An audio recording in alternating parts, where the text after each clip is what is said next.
Welcome, friends, to Crazy Women Country, where women's voices matter.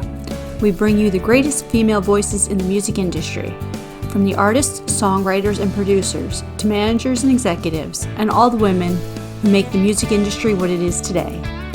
Thank you for joining us.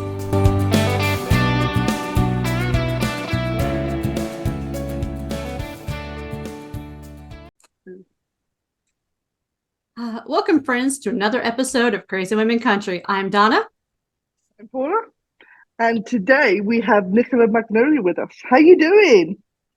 I'm amazing. Thank you for having me.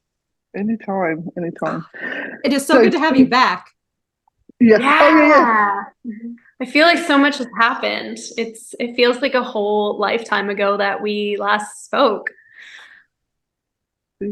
So, as it's been such a little while, it's terrible English, you know. Tell us who Nickola is.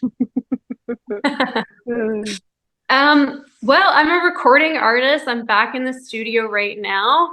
I'm also a tattoo artist. I guess I could just say I'm an artist because it covers all the spectrums of the work that I do. But yeah, I mostly sing country music, and what I've been doing the most is performing. And now that the winter is around the corner, I've been really spending so much time in the studio recording and producing my next album. So yeah. Sounds amazing. We're all excited about that. Yeah. Absolutely. And you just had a recent release, and I know we just talked about the YouTube video being out for Hit and Run. So tell us a little bit about Hit and Run, how it started, the writing process. Yes, I'm so excited about Hit and Run. It came out in October, and it's been really great response to the song. I definitely feel like since my first album, Broken Lonesome, came out, I've just been on the road so much, performing 4 times a week out in bars. And while I was doing that, I was writing at the same time. And I think because I was in these bars performing to people, partying, I ended up writing this like kick in your pants, honky tonk song with a bit of like a throwback to the 90s era of country music, like Dwight Yoakam. And so that is kind of where Hit and Run came from. It's really kind of like a fun and lighthearted song about having a casual relationship that usually starts in a bar. It's very country. Yeah, I mean, the first line of the song has the mention of neon lights, which kind of brings me back to visiting Nashville and going out to, Layla's and Robertson's and listening to country music. But I think normally the narrative that I was singing about Hit and Run is ultimately kind of about a one-night stand. I think it's normally told by a male perspective. So I thought it would just be interesting to kind of flip that on its side and come at it from a different angle. And really the song is about just wanting to be casual with someone and realizing that the other person is wanting more from you. So I thought I would flip it around and just have a laugh with it, Female empowerment, that's what it is. Yeah. I love that. Yeah. Definitely, because it works both ways. It really does. And people just are always like, oh, well, that's all a guy thing. I'm like, no, stop being sexist about it. We're in the same way, Oh. Right? Well, women now, I mean, we can do everything for ourselves. We're making our own money. We're bosses. We're employers. We're educated. Like we can do it. So, I mean, sometimes what you need is just a good time and not another person. Like we don't need to depend on anybody. So we are. I think more and more people like women can relate to that. And the song was just supposed to be kind of like a lighthearted, fun song to dance around to. That was just, a boss lady singing it. Definitely. It's still got that underlying, story to it that, people can relate to and, draw that. I think they could, women can draw that empowerment from it as well. Even if it is lighthearted, they've still got that, really solid message to it, which is just Amazing. Yeah, absolutely. Like the woman in the music video is in control of the situation. Yeah. And of course, we added some humor into the video. At the last scene, you see her throw her Doc Martens out the bedroom window of her date and sneaking out. It's very cool. I love it. I really do love It's a it. story of a woman knowing what she wants and being clear about it. So Definitely. I love that. It's so cool. yeah. So any reason for Doc Martens and not different shoes? Just asking.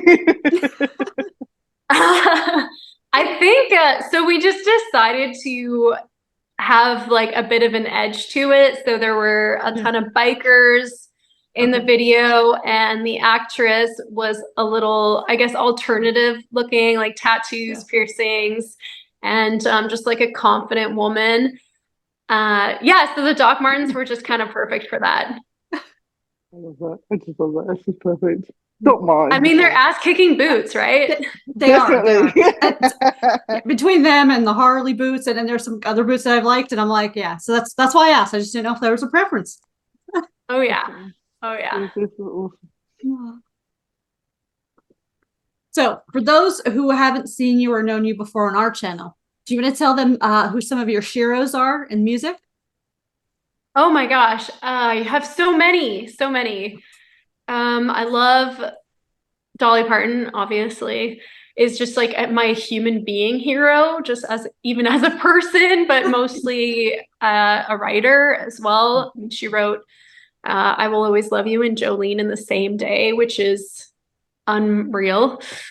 And writing is such a huge part of my life and the most important thing to me when it comes to my music. I would probably consider myself a writer first and then musician second or third, you know? So yeah, I love Linda Perry as well for writing and producing, and I've had the opportunity on this round with Hit and Run and the music that I'll be releasing in 2024 to actually play a bigger role in producing.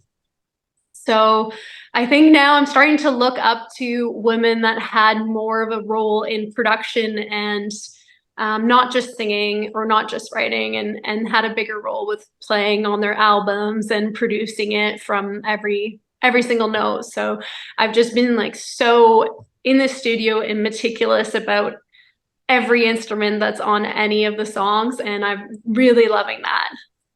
It's the next Brandy Carlisle. Yeah. Yes. Next Brandy Carlisle. She's awesome. So yeah. Absolutely. Oh my gosh, she's amazing. Just incredible writer, singer, producer. I mean, yeah, she's produced so many albums now, not just her own. And I think she's an amazing mentor to other female musicians as well. Like she's, yeah, absolute legend. And then all the stuff she's done with Joni Mitchell, who's amazing as well. Like in terms of songwriting, it doesn't, Canadian songwriters especially, it doesn't get any better than Joni Mitchell, you know? Awesome. And the fact that they work together is just kind of like mind blowing. Yep, definitely.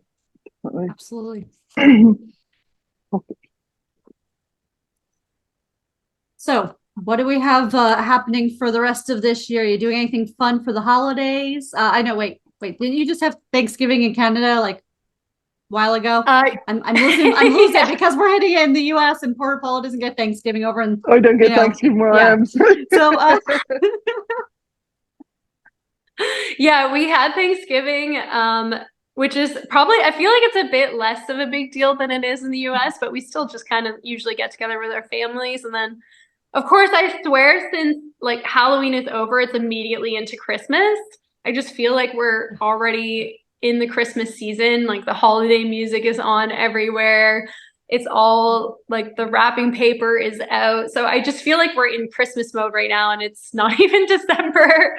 But yeah, I've just, my plans are mostly to keep recording and start doing some co-writes, and I think I might be going back to Nashville to do some writing in January. So I'm really looking forward to the new year.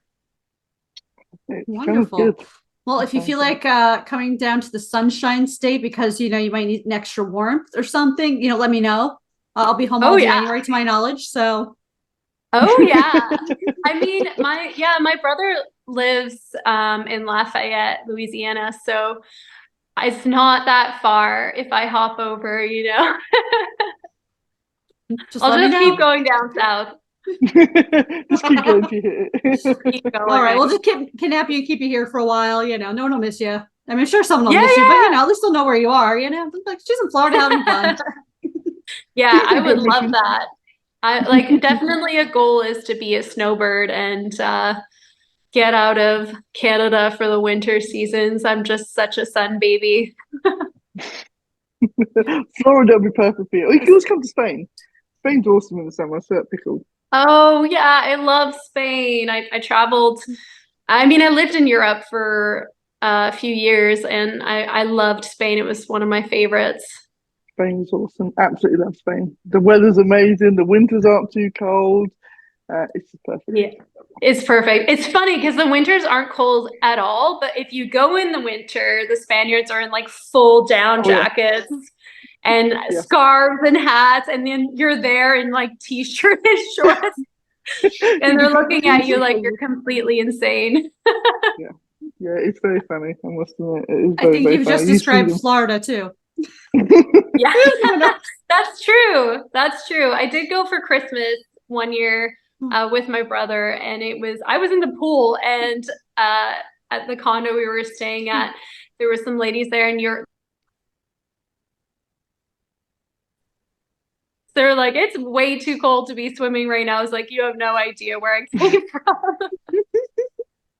That's the thing. It's very funny. It is very funny. Yeah.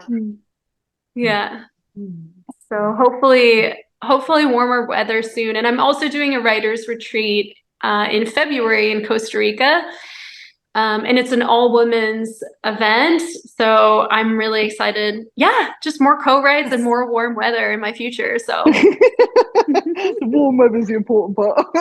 yeah, you can see what my priorities are, right? I love that. I love it. Absolutely. You know, it's you know, I think that's why the whole like the Jimmy Buffett with Margaritaville and stuff kind of happened because he was really liking that whole tropical.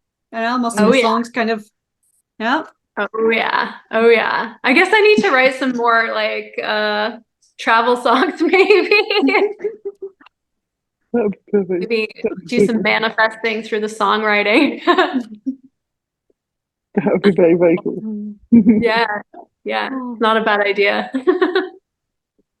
Right. Well, we'll make sure we have all of your links and descriptions and everyone look for new music in 2024. Absolutely. Yeah, I'll be slowly trickling out new music as of January. And there's just so much good stuff I've been working on. Yeah. I'm like, I don't want to say too much because I love the mystery. I'm a Scorpio. I love the mystery. But I'm also really excited because I've been working so hard and spending so many hours in the studio. And I like, you're just sitting on it. It's like a kid on Christmas morning. I can't wait to share it. It's going to be amazing. It's going to be amazing. Yeah. So excited to see that. Really excited. So yeah. Thank you. I'm excited too. And thank you, friends, for joining us for another episode. And make sure you catch the 20 crazy questions coming up soon. Talk to you all later. Bye.